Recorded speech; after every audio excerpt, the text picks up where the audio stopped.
विदेश मंत्री सुब्रमण्यम जयशंकर साहब न्यूज 18 इंडिया के न्यूज रूम में पधारे हैं। हमें पता है कि आपके सारे पॉकेट्स में इस वक्त सरकार का रिपोर्ट कार्ड है। तालियों से इनका स्वागत करें।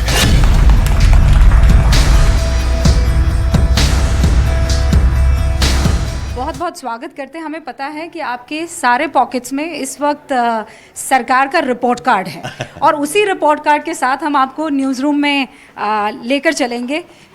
किस तरीके की तैयारियां हैं सुब्रमण्यम जयशंकर साहब आपकी इन चुनावों को लेकर? नहीं, देखिए, इन चुनावों में एक तो ये है कि हम 10 साल का रिकॉर्ड जो है, मोदी सरकार की रिकॉर्ड जो है, वो भारत की पब्लिक, भारत के वोटर्स के सामने रखते हैं। क्योंकि ये रिकॉर्ड जो है, ये मोदी की गारंटी पर लोगों को विश्वास देगा कि ये गारंटी, ये खाली गारंटी नहीं है। इसमें 10 साल, जैसे आप कहीं भी आप इंश्योरेंस पॉलिसी लेते हैं तो माने कंपनी अच्छी होती है, उसकी रिकॉर्ड होती है, तो ये 10 साल की रिकॉर्ड जो है ये पब्लिक के सामने रखते हैं। दूसरा विषय, विदेश मंत्री होने के नाते हम ये भी लोगों को समझाने की कोशिश करते हैं कि देखिए, अब दुनिया जो है अब एक बहुत मुश्किल स्थिति में है कि दुनिया में तनाव है, कहीं युद्ध है, विवाद है, दबाव है, और इस समय भारत के लिए हमें एक बहुत मजबूत सरकार चाहिए। ऐसा लीडर चाहिए जिसको दुनिया की समझ हो, जिसकी जजमेंट जो है दुनिया के बारे में अनुभवी हो।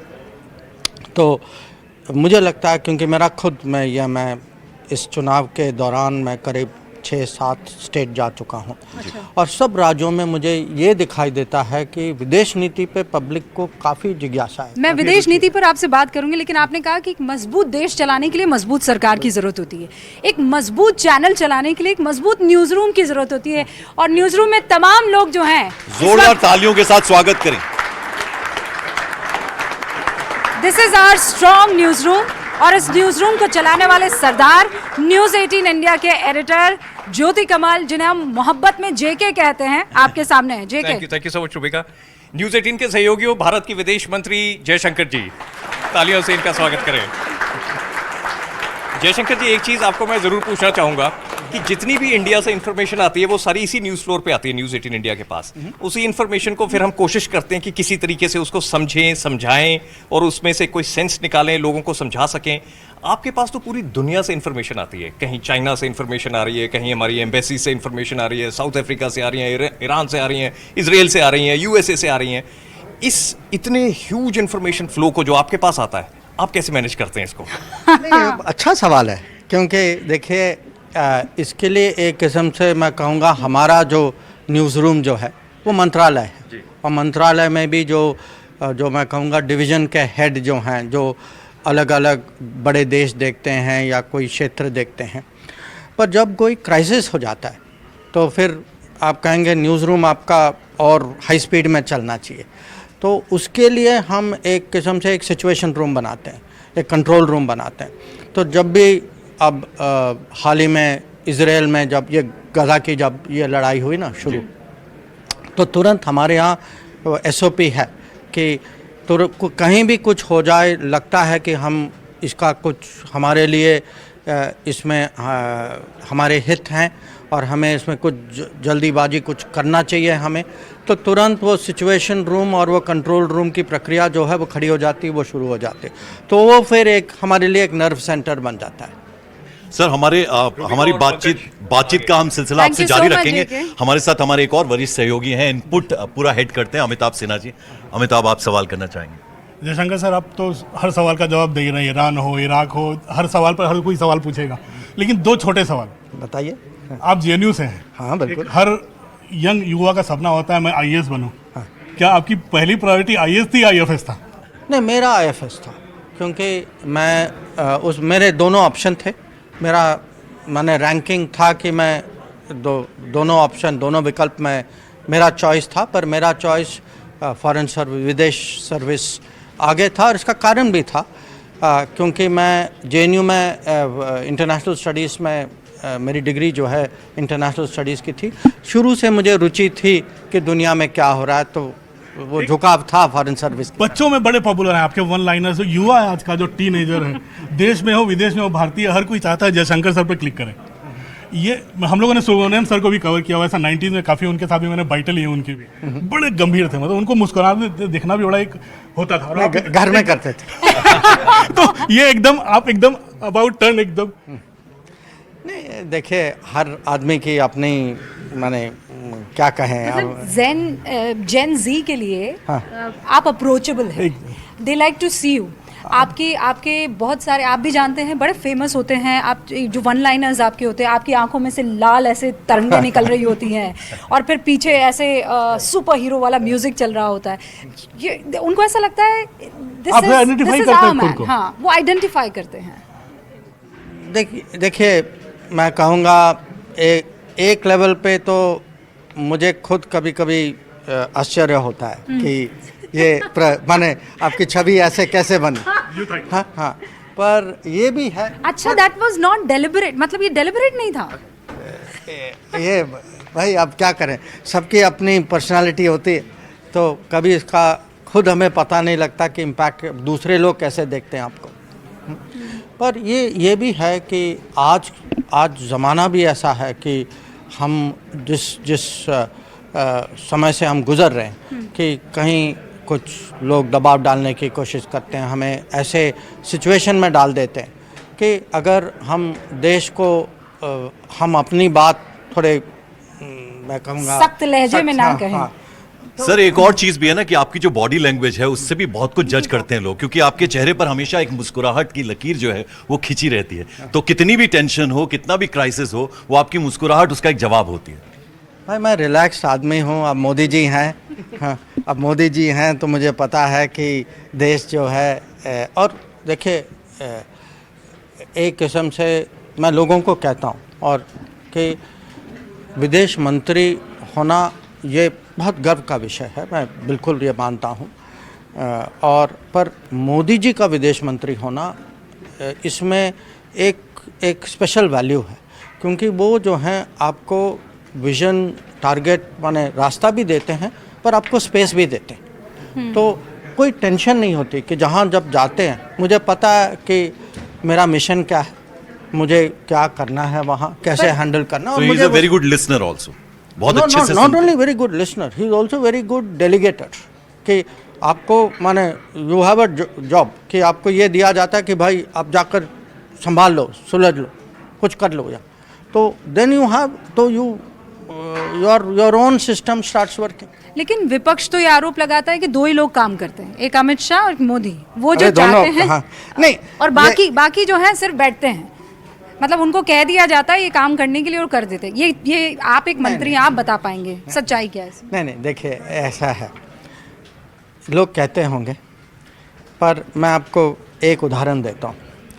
आप लोग जो हैं पॉलिटिक्स तो कवर करते हैं, आपने देखा होगा कि कोई भी कैबिनेट मीटिंग हो, कितना समय लगता है आपको? 3-4 घंटे जी। तो कुछ तो होता होगा ना अंदर।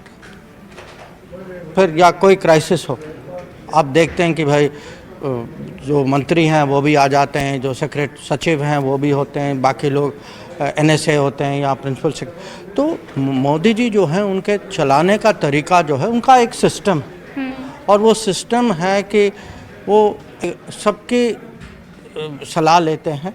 जैसे मैं एक दूसरा उदाहरण आपको बताऊं। आप जानते हैं कि हम विदेश दौरा पे जाते हैं, तो विदेश मंत्री होने के नाते मैं उनके साथ अक्सर मैं जाता हूँ। तो हवाई जहाज़ में एक टेबल है, जैसे आपके यहाँ बोर्ड रूम में होगा, तो हम सब बैठते हैं। वो शुरू करते हैं सबसे जूनियर आदमी से, ताकि वो बिना संकोच के वो बोलें, और फिर उल्टा चलता है, सबकी बात सुनते हैं, फिर उनको जो कहना तब कहते हैं। तो ये मैं कहूँगा बहुत माने उनको सुनने की आदत है। देखिए इतने अनुभवी हैं, जो भी अनुभवी है इस देश में, अगर आपको सरकार चलानी है तो is he a tough task master? Absolutely. Neeraj Singh, इसमें आपको शक था क्या? I wanted to ask. जी सर, मेरा सवाल है क्योंकि चुनाव नहीं, पहले आपका जरा परिचय देते हैं सर। ये राहुल गांधी की भी सवाल आपसे पूछ सकते हैं, क्योंकि कांग्रेस बीट देखते हैं और एक्सटर्नल अफेयर्स तो देखते हैं। चुनाव हो चुके हैं, आपका आकलन क्या है? क्योंकि वोटिंग टर्नआउट कम हो रहा है, तो ये विपक्ष कह रहा है कि हम लोग की स्थिति ठीक होगी। जयराम रमेश वो कह रहे हैं कि उन्हें स्पष्ट बहुमत मिला? देखिए, मैं एग्जैक्टली तो नहीं बता पाऊँगा, पर मैं आपको इतना कह सकता हूँ कि कहीं वोटिंग कम हुई है, कहीं थोड़ी ज़्यादा हुई है, कहीं 19 के तुलना में कम हुई है, कहीं 14 के तुलना में उतनी वोटिंग हुई है। तो इसको ज़्यादा माने कितना बढ़ाएं वो अलग विषय है, पर विषय नहीं है कि कौन कितनी वोटिंग हुई है। विषय यह है कि कौन वोटिंग करने आए। और हम भाजपा लोग हैं ना, हमें पता है कि हमारे वोटर तो हैं हमारे साथ। उनके अब वोटर छोड़िए, उनके उम्मीदवार की हालत देखिए आप। और जयशंकर जी हमारे साथ रवि हैं, असाइनमेंट अगर उम्मीदवार छोड़ रहे हैं तो वोटरों का क्या भरोसा। अच्छा, लेकिन आपको वोटर्स के लिए चलिए, कुछ कहना रवि है? हैं, जयशंकर जी ये जो हैं असाइनमेंट डेस्क संभालते हैं, खबरें कहाँ कहाँ से आ रही हैं, किन किन रिपोर्टर्स को लाइन पे लेना है, वो सब ये जिम्मेदारी। आपका भी सवाल है कुछ रवि? जी जी बिल्कुल है। हम सब जानते हैं कि विदेश मंत्री जी बहुत बड़े फैन है क्रिकेट के। अक्सर उनकी बातों में क्रिकेट का जिक्र आता ही रहता है। अगर मैं गलत नहीं हूं तो जेम्स एंडरसन आपके फेवरेट क्रिकेटर हैं, विराट का जिक्र आप करते रहते हैं। आपने ना एंडरसन का जिक्र किया था, मैं आपको समझाऊं क्यों मैंने एंडरसन का एक बार मैंने नाम लिया था। आप जानते हैं जेम्स एंडरसन? हाँ, 40 के उम्र में फास्ट बॉलर अभी भी उस स्तर पे परफॉर्म करना, ये बहुत कमाल की चीज़ है। और कंसिस्टेंटली तो जो मुझे, और हो सकता है कि ये खुद मुझे लगता है कि भाई उम्र का कुछ अब हाँ, कहीं ना कहीं इसका भी कुछ वजन होता है। तो मैं एक और स्पोर्ट्समैन, मैं हाल ही में उनसे मिला था क्योंकि उनको पद्मा अवार्ड मिला था, ये रोहन बोपन्ना। अब वो मेरे ख्याल से 44 या 45 के, हाँ, 45 की उम्र में ग्रैंड स्लैम जीतना, अब देखिए कितनी बड़ी बात है। और कितना फिटनेस चाहिए, कितना मेंटल स्ट्रेंथ चाहिए उसके लिए। तो ऐसे लोगों की मैं बहुत कदर करता हूँ। तो प्रधानमंत्री नरेंद्र मोदी भी, अरे वो तो अलग he works 24/7। एब्सोल्युटली नहीं, देख सी समटाइम्स इतनी पीपल आर, सारी रैली आप जब देखते हैं, आपको ये लगता है कि थोड़ा रेस्ट कर लेना चाहिए, थोड़ा आराम कर लेना चाहिए? देखिए ये तो ना किसी की हिम्मत होगी कहने के लिए ना वो ऐसी सलाह मानेंगे। और मुझे लगता है उनके नेचर ही में नहीं, कि मैं उनको देखता हूँ कि सबसे जो है, कुछ लोग जो हैं काम करने में रिलैक्स होते हैं, वो उस टाइप के आदमी कि वो जो कहते हैं, जो सचमुच कभी रुकते नहीं। अच्छा, न्यूज़ रूम में ये अलग अलग अंग है। असाइनमेंट, रवि के आपने जो सवाल, असाइनमेंट ये है बेसिकली, आपको जितनी भी रिपोर्टर्स होते हैं वो असाइनमेंट के टच में रहते हैं, जितनी खबरें आती हैं वो यहाँ आती है। फिर उसके बाद मान लीजिए वो तमाम इंग्रेडिएंट्स आ गए हैं, अब उसको पकाना है, तो वो पकता है आउटपुट पर, वहाँ खबरें बनती हैं, हम लेके चलेंगे सर को आउटपुट की तरफ से इस चलेंगे। तरफ लेके चलेंगे। सर थोड़ा बीच में सीरियस सवाल भी पूछ लेता हूँ आपको। देखिए चूंकि चुनाव है तो माइक्रोसॉफ्ट की तरफ से एक अलर्ट जारी किया गया है। वो ये अलर्ट कि चुनाव जो है प्रभावित हो सकते हैं कहीं ना कहीं, क्योंकि वो पहले से ताइवान में ऐसा कर चुका है, मालदीव में ऐसा कर चुका है। तो ये इससे निपटना कोई मुश्किल नहीं है, मतलब ये नहीं, आजकल के दुनिया में माने जब आप कहते हैं कि एक तो हमारी जो चुनावी प्रक्रिया जो है, मैं कहूँगा दुनिया में सबसे मजबूत है।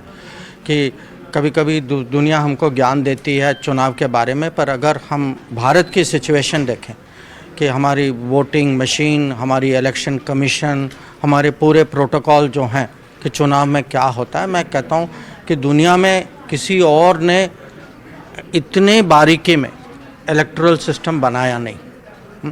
तो उस पर तो मुझे 100% का 200% विश्वास है। जो माइक्रोसॉफ्ट, जो मुझे जो समझ है, उन्होंने जो चेतावनी दी है कि आज हाँ, कि क्या होता है कि माने नकली फर्जी इमेज, फर्जी मैसेज, ये चीज़ें निकल सकती हैं। और ये सोशल मीडिया का ज़माना है, तो ये चीज़ें चल सकती हैं, तो ये प्रभावित ज़रूर कर सकती हैं। तो इसलिए हमें अलर्ट रहना तो चाहिए, क्योंकि मुझे खुद अनुभव है, कभी कभी मेरा नकली कोई इंस्टाग्राम अकाउंट निकलता है या कहीं सोशल मीडिया में कुछ निकलता है, तो हमें उनको अलर्ट देना पड़ता है कि भाई मेरा नहीं है, इसको बंद करो। तो ये जो है, क्योंकि एआई का प्रयोग करके आजकल माने टेक्नोलॉजी वहाँ तक बढ़ चुकी है कि ये यहाँ ये जो आपत्ति, ये खतरा जो है, ये ज़रूर बढ़ सकता है। एआई की बात आपने की, लेकिन विपक्ष ये कहता है, और राहुल गांधी, आपने सुना होगा, सुप्रीम कोर्ट ने कह दिया है कि वीवीपैट जो है उनकी गिनती नहीं हो सकती, मुमकिन नहीं है। लेकिन वो ये कहते हैं कि राजा की जान ईवीएम में है।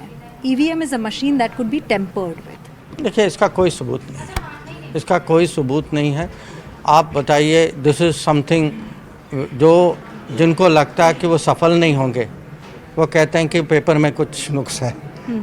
आप जानते हैं, अब आप पब्लिक से पूछिए ना कि आप में से किसी को माने शक है ईवीएम के बारे में? मुझे तो नहीं, ना सुप्रीम कोर्ट को। जयशंकर सर, जैसा हमने जिक्र किया था कि मसाले जो हैं आ गए और फिर वो मसालों को तैयार करना, व्यंजन तैयार करने, तो देखिए ये आउटपुट की टीम है सर। इतनी खबरें आती है वो यहाँ आती है, फिर उसके बाद मान लीजिए वो तमाम इंग्रेडिएंट्स आ गए हैं, अब उसको पकाना है, तो वो पकता है आउटपुट पर। मनीष है हमारे साथ, नमस्ते। इनकी भी जिम्मेदारी होती है कि उसको कैसे निखारना है, बनाना है। मनीष, कुछ सवाल है आपका? तो मेरा सवाल सर से ये है कि आपने अपने डिप्लोमेटिक के करियर में कई बार क्रिकेट डिप्लोमेसी भी की है, तो अभी आईपीएल भी चल रहा है, तो आपकी कौन सी टीम फेवरेट टीम है? आपकी आईपीएल की कौन सी टीम? अरे नहीं, मैं आजकल देखिए समय तो मिलता नहीं है, तो कभी एक मैच मैंने देखा था जब वो स्टोइनिस ने अकेले जो है वो मैच बदल दिया था उस समय सीएसके के खिलाफ। मैं तो दिल्ली का रहने वाला हूँ, तो मुझे शुरू से वो दिल्ली कैपिटल्स के साथ कुछ जुड़ाव है, मुझे पता है। और आप देख रहे हैं ऋषभ पंत जो है कोशिश तो कर रहे हैं। बड़ा क्रिकेट कर रहा है, मतलब पॉलिटिक्स चल रही है और यहाँ क्रिकेट कुछ और अगर यहाँ पर क्रिकेट भी चल रहा है। हाँ, क्रिकेट भी चल रहा है, दैट्स द ब्यूटी। और कोई जिसे सवाल पूछना है यहाँ पर? अच्छा, मुर्तजा भी है और यहाँ पे क्विकली जल्दी। भारत में एडवाइस बहुत मिलते हैं, हाँ मुफ्त बिल्कुल, एडवाइस मिलते आप मुझे बता रहे हैं। हैं। तो आपका एक्सपीरियंस विदेश नीति में, विदेश के मामलों में बहुत ज़्यादा है। आपको जब कोई ऐसा आदमी एडवाइस देता है जिसको कि पता ही नहीं है विदेश नीति क्या चीज़ होती है, तो आपको कैसा फील आता है? नहीं, देखिए, मुझे जो है उतना ऐसा अनुभव नहीं है कि ज़्यादातर जो हैं जब विदेश नीति की बात करते हैं लोग कुछ जानना चाहते हैं, कभी कभी प्रश्न पूछते हैं और ज्ञान नहीं देते, प्रश्न जेन्युइनली प्रश्न पूछ रहे हैं कि वो कुछ जानना चाहते हैं।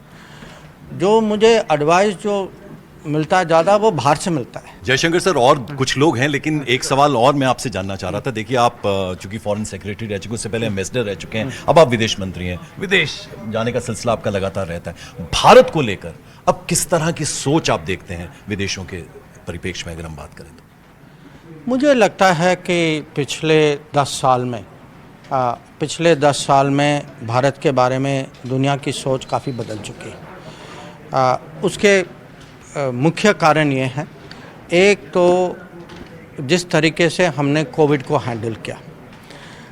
आप लोग को हो सकता कि पता हो कि जब कोविड शुरू हुआ था, हमें कम से कम जानकारी मिली थी, मैं जनवरी 2020 की बात कर रहा हूँ, उस समय एक G20 की बैठक हुई, वर्चुअल बैठक हुई।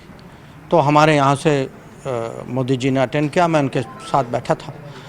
और उस समय G20 की बैठक में सबसे बड़ी चिंता जो थी उन देशों में भारत के बारे में थी, क्योंकि ये कहा गया, जो ब्रीफर जो थे उन्होंने कहा कि अगर कोई ऐसा देश है जहाँ हेल्थ सिस्टम नहीं है, दवाई नहीं है, पब्लिक इंफ्रास्ट्रक्चर ख़राब है, तो और जो बिल्कुल महामारी को बर्दाश्त नहीं कर पाएगा, वो भारत है। तो वहाँ से हम शुरू हुए और फिर लोगों ने देखा कि अगले 2 साल के अंदर वही देश जिसके बारे में आप चिंतित थे, उसी देश ने करीब 100 देशों को वैक्सीन सप्लाई किया। तो एक तो कोविड है, दूसरा जो है इकोनॉमी, क्योंकि दुनिया में अगर आप देखें कोविड के कारण और कुछ और भी कारण हैं, दुनिया की इकोनॉमी बैठ गई कि अभी आप बहुत सारे देश जो हैं रिसेशन में जा चुके हैं, कुछ स्टैगफ्लेशन में जा रहे हैं। तो ये एक बड़ी इकोनॉमी को 7% ग्रोथ दिखाना उनके लिए तो ये कमाल का विषय। तीसरा बात मैं कहूँगा, हमारी जो डिजिटल डिलीवरी है, ये इस पे बहुत दुनिया में बहुत बड़ी चर्चा हो रही है कि हम जो हैं आज डिजिटल डिलीवरी के कारण हम राशन दे पाते हैं, 80 करोड़ लोगों को राशन दे पाते हैं। हम जो हैं 30 करोड़ लोगों को आयुष्मान भारत में जन आरोग्य योजना के तहत उनकी जो स्वास्थ्य, उनके जो हेल्थ नीड्स जो हैं वो हम कर पाते हैं। या आप देखिए आवाज़ में जो करीब 4 करोड़ लाभार्थी जो हैं, जिसका मतलब है कि उनके अगर परिवार के सदस्य लें तो 20 करोड़ लोग हैं। तो ये बड़ी बड़ी योजनाएं बिना लीकेज के, बिना भ्रष्टाचार के इतनी एफिशिएंटली डिलीवर करना, क्योंकि लीकेज जो है पूरी दुनिया की प्रॉब्लम, हाँ खाली हमारे यहाँ नहीं। और हम जो हैं अगर उनको लगता है कि भाई ये लीकेज से भी निपट रहे हैं, ये ग्रोथ भी दिखा रहे हैं, कोविड से भी बाहर निकल चुके हैं, तो उनको, और आज जो इंफ्रास्ट्रक्चर जो बन रही है कि लोग वही लोग 3-4 साल बाद आते हैं, भारत आते हैं, दिल्ली आते हैं और वो देखते हैं अरे आपका वो रोड बदल गया, आपके यहाँ वो एयरपोर्ट नहीं था, आपके रेलवे स्टेशन में ट्रेन ऐसे। डिजिटल पेमेंट, मैं खुद कोविड टाइम से नोट यूज़ ही नहीं किया मैंने, मैं पेपर करेंसी यूज़ ही नहीं किया। आप जानते हैं ये G20 जब चल रही थी ना, वहाँ मिर्ची खरीदी थी। हम लोगों को ले जाते थे वहाँ कि आप, और हम कहते थे चलिए हम आपको पैसे दे देंगे, आप UPI चला के देखें कैसे चलता है, और इसमें बहुत इंटरेस्ट था लोगों को। और कहाँ हम लोग थर्ड वर्ल्ड कंट्रीज में गिने नहीं, जाते बहुत सारी चीज़ों में हम फर्स्ट वर्ल्ड से आगे। ये प्रेशर कुकर है एस जयशंकर साहब, और ये प्रेशर कुकर ऐसे हैं, ये बड़ी सारी आप जो स्क्रीनें देख रहे हैं, ये साहब जो यहाँ पर बैठे हुए हैं, ये एंकर से लगातार, ये आप मेरे इसमें एक इंस्ट्रूमेंट देख रहे हैं, दिस इज कॉल्ड ईयरपीस।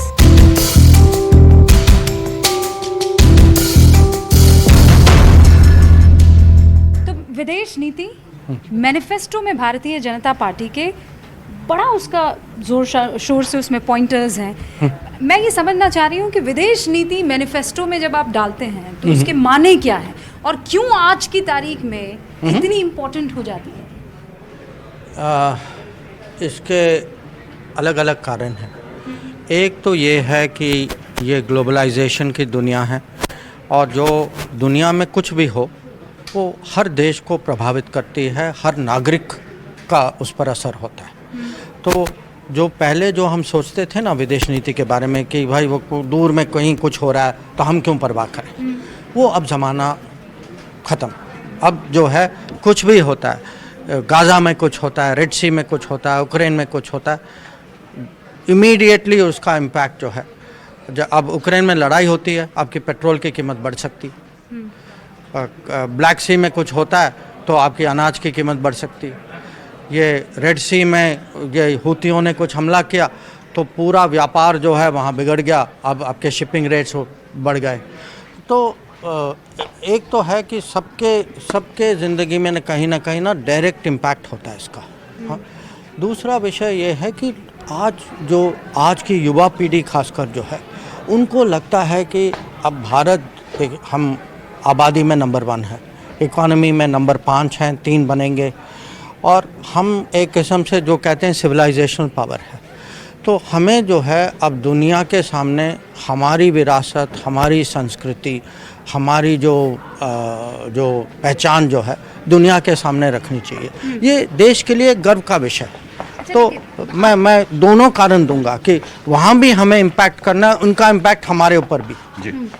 और लोग, तीसरी बात है कि आज देखिए कितने लोग रोजगारी के लिए बाहर जाते हैं, पढ़ने के लिए बाहर जाते हैं। आप जानते हैं कि करीब 2 करोड़ हमारे नागरिक जो हैं देश के बाहर रहते हैं आज, 2 करोड़, और कुछ ना कुछ कहीं ना कहीं कुछ होता रहता है ना। अभी हाल फिलहाल आप जानते हैं तो उनके तो उनकी सुरक्षा जो है एक ये बहुत बड़ा विषय बन गया है। और हर साल आप देखेंगे, हर 3-4 महीने आप देखेंगे कहीं ना कहीं कुछ ऑपरेशन होता है, किसी को लाना होता है, किसी को बचाना होता है। तो ये जो मैं लोगों को कहता हूँ, मोदी की गारंटी जो है वो सीमा तक नहीं है, सीमित नहीं है, मोदी की गारंटी बाहर भी चलती है। जयशंकर सर, राहुल गांधी ये बात उठाते हैं कि चीन के बारे में, वो कहते हैं कि चीन जो है अंदर आ गया है, हमारी ज़मीन पर कब्जा करके बैठा है, और उस साथ में विपक्ष ये भी कहता है कि पाकिस्तान पे तो चलिए उरी हुआ तो सर्जिकल स्ट्राइक हो गई, और पुलवामा हुआ तो एयर स्ट्राइक हो गई, चीन पे खामोशी रहती है। देखिए, नहीं, चीन पे खामोशी नहीं है, चीन पे लोगों को गुमराह किया जा रहा है। मैं आपको इसके 3 उदाहरण देता हूँ। ये कांग्रेस पार्टी और राहुल गांधी कहते हैं कि देखिए चीन ने हमारे धरती में एक लद्दाख में एक पुल बनाया। अगर आप बारीकी में जाएंगे, ये पुल जो है ज़रूर बनाए, एक लेक है वहाँ पैंगोंग सो, पंगोंग त्सो जो है चीन ने 1958 में कब्जा किया था। फिर वो कहते हैं अरुणाचल में देखिए वो गांव बना रहे हैं। अब देखिए कहाँ बना रहे हैं, जगह का नाम है लोंगजू। अब आप पार्लियामेंट के रिकॉर्ड में जाइए, ये जयशंकर को उस पर भरोसा नहीं करिए। पार्लियामेंट में पंडित नेहरू में 1959 में कहा है कि भाई लोंगजू जो है चाइना ने आकर कब्जा कर लिया है, हमारे हाथ से निकल चुका है। दो दिन पहले मैं देख रहा था, उनके स्पोक्समैन ने कहा कि एक शख्सगाम वैली में, आप जानते हैं काराकोरम के पास, वहाँ अरे बहुत बड़ी समस्या है कि चीन जो है एक लिंक रोड बना चुका है और उनको जो है अब वो सियाचिन के पास ये ले आएगा। अब ये इलाका कब गया आपके हाथ से? 1963 में, 1963 में। तो वो जो है ज़मीन ज़रूर गया है चाइना के पास। ये गया था 1958 और 1962 के बीच। तो वो वापस आप लेने वाले हैं या नहीं लेने वाले? नहीं, हम देखिए हमारी कोशिश तो है कि हम बाउंड्री पे सेटलमेंट करें, पर ये जो हैं ये जानबूझ के मैं कहूँगा झूठ बोल रहे हैं। ये झूठ बोल रहे हैं कि ये दिखाना चाहते हैं, हाँ ये दिखाना चाहते हैं जो भी हुआ अब हो रहा है, या अब नहीं हो रहा, बल्कि अब पहले आपने देखा कि 62 में क्या हुआ। हमें जब फौज भेजना था हमने बिना तैयारी के भेजा, इंफ्रास्ट्रक्चर था ही नहीं, रोड नहीं थे, जवान गए, जवानों को खाना पीना पानी बारूद अब कैसे साथ अब पहुँचाएँ। अब जो भी इंफ्रास्ट्रक्चर जो बना है पिछले 10 साल में बना है। जब मोदी जी सरकार में आए थे उस समय चाइना बॉर्डर इंफ्रास्ट्रक्चर की बजट जो थी 3500 करोड़ थी, अभी 15,000 करोड़ थी। Are we at par with China? खासकर अगर No, I think no, we have to work harder because they keep improving, so we have to keep improving. अच्छा, मैं ये बता दूं ये डिजिटल है और आजकल डिजिटल पर फर्स्ट पोस्ट की मैनेजिंग एडिटर पलकी बहुत ट्रेंड कर रही हैं। इनफैक्ट पलकी हमारे साथ यहाँ पर मौजूद है। हाँ, नमस्ते। और पलकी, आपका कोई सवाल है? क्योंकि फॉरेन पॉलिसी पर आप अक्सर जो है अपने बातों को रखती रहती है। आज जयशंकर साहब हमारे नहीं फॉलो कर रही हूँ मैं कैंपेन। बस ये पूछना चाहती थी कि अब जो इतने सारे और विदेश में भी चुनाव हो रहे हैं तो क्या हम भी ऑब्जर्वर्स भेजेंगे और हम भी टिप्पणी करेंगे उनके चुनाव? हमारे यहाँ ना अलग अलग पॉलिटिकल पार्टीज़ के लोग आए हैं देखने के लिए और समझने के लिए, और मुझे लगता है उनका जो इरादा जो है सकारात्मक है और हम भी उनको वेलकम करते हैं। मैं हो सकता है मैं अगले कुछ दिन उनसे मिलूं। जो टिप्पणी जो हो रही है वो देशों माने जो औपचारिक रूप के उनके प्रतिनिधि जो हैं उनसे कम हो रही है। ज़्यादातर आप लोगों का, आपके जो मीडिया वाले दोस्त जो हैं बाहर जो बैठे हैं वो ज़्यादातर वो इस पे कम, हाँ नहीं सवाल नहीं, वो आपको ज्ञान देते हैं। जैसे मैंने कहा ना, कहते हैं आपका मशीन ठीक नहीं है, आपका सिस्टम ठीक नहीं है। वो तो कहते हैं कि गर्मी इतनी है, तो वेदर से लेके मशीन से लेके हर चीज़ पे कुछ न कुछ करते। लेकिन अब सवाल ये है 400 पार, सही बताइएगा, सच बताइएगा, 400 पार आप लोग सच में कर पाएंगे? कैसे? मतलब विपक्ष ये कह रहा है फर्स्ट फेज के बाद असलियत आ गई है सामने। देखिए विपक्ष तो कहेगा ना, पर अगर आप देखें जो एक तो वोटर टर्नआउट जो है, आपको ये पूछना होगा किसके वोटर नहीं पहुंचे। हमें तो लगता है कि हमारे पहुंचे। आप श्योर हैं? ज़्यादा हमें फीडबैक तो वही है। तो मैं आपको ये कहूँगा अगर 400 आप देख 4 को आप 400 देखेंगे, 4 जून को आप 400 ये अतिशयोक्ति एग्जैजरेशन तो नहीं है इस जैसा? नहीं, मुझे लगता है देखिए ये 10 साल का रिकॉर्ड है, लोगों को विश्वास है मोदी सरकार पर, और जो मोदी की गारंटी मुझे लगता है कि लोगों के माने कहीं उनके सोच में अब ये बहुत स्वाभाविक लगता है कि भाई ऐसी सरकार होनी चाहिए। जब वो वादा करते हैं बहुत सीरियसली सोच समझ के करते हैं। तो जो टर्नआउट जो है थोड़ा ऊपर नीचे जा सकता है, इसके बहुत कारण हो सकते हैं, पर मैं कहूँगा ओवरऑल कम से कम जो हमारे पार्टी में जो आज जो बातचीत जो चल रही है ये है कि कहीं अगर वोटिंग कम भी हो, हमारे वोटर पे तो हम भरोसा रखते हैं। ये देखिए नरेंद्र मोदी, प्रधानमंत्री अमित शाह, ये सब जो हैं मुस्लिम आरक्षण को लेकर लगातार बयान दे रहे हैं। मैनिफेस्टो की तुलना आईएनसी के इंडियन मुस्लिम लीग से कर दी है। कर्नाटक में मुसलमानों को 4% आरक्षण, आप लगातार मुद्दा उठा रहे हैं, व्हाट इज़ योर टेक, आपका क्या ख्याल है इस पर? नहीं देखिए, आरक्षण का विषय इसको कांग्रेस पार्टी ने लोगों के सामने रखा है, और आज नहीं रखा, सालों से रखा है। जो लोग याद दिला रहे ना, मनमोहन सिंह जी ने क्या कहा था, उनकी सरकार ने आंध्रा में क्या किया था, कर्नाटक में क्या कर रही, अभी क्या कर रही। तो ये आरक्षण का विषय जो है, हम लोग जो हैं अपनी पोजीशन स्पष्ट करें। और प्रधानमंत्री ने कल भी बयान दिया था कि धर्म के आधार पे आरक्षण जो है, ये हमें लगता है कि ये होना नहीं चाहिए। सर इधर आ जाएं हम। पर जो आपने कहा कि कांग्रेस पार्टी के आप मैनिफेस्टो आप इंडियन मुस्लिम लीग, मैं कहूँगा 50% तो मुस्लिम लीग है, 50% माओवादी है। आप देखिए कि जो उनकी इकोनॉमिक थिंकिंग जो है वो बिल्कुल माओवादी, उनकी सोशल थिंकिंग और पॉलिटिकल थिंकिंग वो मुस्लिम लीग है। तो इन दोनों का 50-50 ले लीजिए, आपको आज का कांग्रेस पार्टी ऐसा है। सर ये बड़ा आरोप आप लगा रहे हैं? नहीं, आरोप नहीं लगा रहा, मैं आपको हकीकत बता रहा हूँ। जयशंकर सर, अब क्योंकि चुनाव का वक्त है, इसलिए राहुल गांधी का जिक्र तो होता ही रहेगा साथ साथ। राहुल गांधी जब विदेशों में जाते हैं तो कहते हैं कि भारतीय लोकतंत्र जो इंडियन डेमोक्रेसी खतरे में है, इस पर क्या टेक है? देखिए, इस पे मुझे सचमुच दुख होता है कि हम जितना भी एक दूसरे से घर में जो विवाद है, हमें घर में ही रखना चाहिए। बाहर जाकर लोगों को भड़काना कि आप जो है हमारे बारे में आप क्या कर रहे हैं, आपसे भी हमारी अपेक्षा है, तो इसका नतीजा क्या होता है कि बाहर के लोग जो हैं हमारे पॉलिटिक्स, हमारे इलेक्शन में फिर वो इंटरफेरेंस करते हैं। अगर आप भारत के इतिहास देखें, हम कहाँ अगर जो ऐसे समय थे जहाँ कोई दुर्घटना हुई, कैसे हुई कि किसी ने हमारे आपस के विवाद में हमने बाहर से किसी और को बुला लिया, तो वही चीज़ फिर से हो रही। तो ये अगर देखिए, उनकी अगर सोच है कि भारत में कुछ कमी है, कुछ नीति बदलनी चाहिए या खुद उनको सत्ता में आना चाहिए, ठीक है, वो उनका मत है, उनका हक भी है कहना।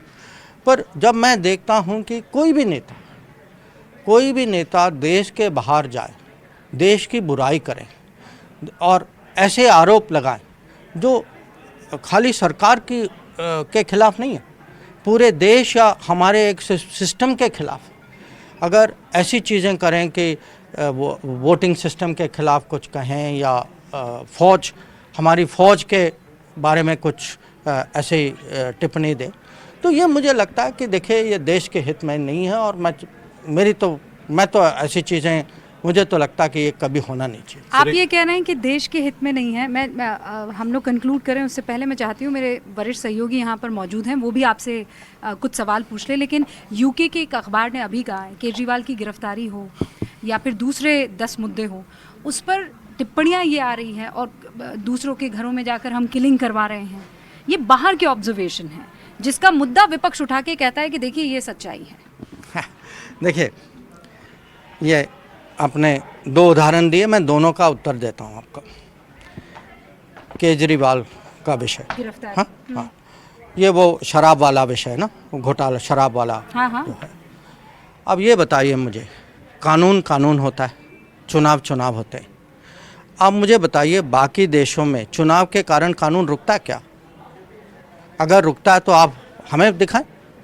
अमेरिका में कानून को रोकिए अगर पॉलिटिक्स आपकी चल रही है, इंग्लैंड में रोकिए, जर्मनी में रोकिए। तो ये पोजीशन कि भाई चुनाव हो रहा है, इसके कारण सब चीज़ रुकना चाहिए, और अगर कानून कुछ केस अभी कुछ जारी है, उसमें कुछ हो रहा है, उसको भी रोकना चाहिए, ये मुझे लगता है खुद करके हमें दिखाएं। और दूसरा विषय जो आपने उठाया वो कि आप केजीबी की तरह ऑपरेशन करते हैं, घर में घुसकर मार रहे हैं, ये जो पाकिस्तान वाला विषय ना। अब देखिए, आप सब जानते हैं पाकिस्तान एक अजीब मुल्क है, वहाँ उनकी मेन इंडस्ट्री जो है वो आतंकवाद है। जब हम आईटी कहते हैं उसका मीनिंग कुछ और होता है, उनके यहाँ आईटी इंटरनेशनल टेररिज्म होता है। तो अब उनके यहाँ अगर ऐसे जो बुरे काम करते हैं उन लोगों को कुछ हो जाए, पता नहीं क्या हुआ नहीं हुआ, किसने किया, खुद किया, भगवान जाने, तो हमें क्या चिंता इस पे। अब हुआ है, मैं कहूँगा बुरे कर्मों का फल मिला है लोगों को। पहले तो ये बता दीजिए रैपिड फायर से पहले कि अगर 400 पार आप बोल रहे हैं 4 जून को ये नतीजा आने वाला है, फिर से विदेश मंत्री बनेंगे? नहीं, चाहेंगे ऐसा? आप गलत आदमी से पूछ रहे हैं। आप जिनसे इंटरव्यू लेते हैं उनसे पूछना चाहिए। तो चलिए रैपिड फायर की शुरुआत कर देते हैं सर। तो डिप्लोमेट या फॉरेन मिनिस्टर? फॉरेन मिनिस्टर के बनने के बाद तो फॉरेन मिनिस्टर डेफिनेटली। ट्विटर या इंस्टाग्राम? अगर ये सवाल आप मेरे से 2 साल पहले पूछते ना, मैं ट्विटर कहता, आज मैं इंस्टाग्राम कहूँगा। अच्छा, उसके अलावा बेस्ट फ्रेंड जो हैं रशिया या फिर यूएस? हम जो हैं सबके बेस्ट फ्रेंड हैं, क्योंकि हम विश्व बंधु हैं। विश्व बंधु जो है वो सबका साथ सबका विकास करता है, तो सबको साथ ले जाते हैं। अच्छा सर, पूरी दुनिया आपने घूम ली है, डिप्लोमेट रहे हैं आप, इतनी कंट्री में एम्बेसडर्स रहे हैं, फॉरेन सेक्रेटरी, अब फॉरेन मिनिस्टर हैं, क्या नहीं आपने घूमा। लेकिन फिर भी सवाल बनता है आपसे, अगर आप छुट्टियां बिताना चाहते तो यूरोप जाना चाहते हैं या फिर यूएसए जाना चाहते हैं या कश्मीर जाना चाहेंगे या लक्षद्वीप? लक्षद्वीप। देखिए, एक तो है मोदी सरकार में हो तो छुट्टियां की तो बात नहीं करते हैं। वो तो हम भूल ही जाते हैं। मैं कश्मीर तो मैं कुछ साल पहले गया था, पर अगर अभी मैं कहीं जाने की मेरी इच्छा है वो तवांग है। तवांग अरुणाचल प्रदेश, क्योंकि जो मैंने सुना है कि वहाँ काफ़ी तरक्की हुई है, जो टूरिज़्म की फैसिलिटीज़ बड़ी हैं और बहुत ऐतिहासिक जगह भी है। तो और सर ये श्रेय तो 10 सालों में आपको जाएगा, आपकी सरकार को जाएगा। नॉर्थ ईस्ट जो है वो लगता था, उन लोगों को भी लगता था, वो कटाव सा महसूस करते थे। अब वो मेन लाइन में आए हैं ये जो 7 सिस्टर्स हैं, तो उसका सारा क्रेडिट तो आपकी सरकार को जाना ही चाहिए। ज्योतियाँ ji, Pankaj thank you so much, Rubika thank you so much, Jaishankar ji आपने टाइम लगाया न्यूज़ 18 इंडिया के साथ, बहुत बहुत धन्यवाद आपका, आप समय निकाल के यहाँ पर आए। जल्दी आपसे फिर न्यूज़ 18 इंडिया पर मुलाकात करेंगे। Thank you so much, thank you so much, thank you so much. Modi की गारंटी जो है सीमित नहीं है, मोदी की गारंटी बाहर भी चलती है।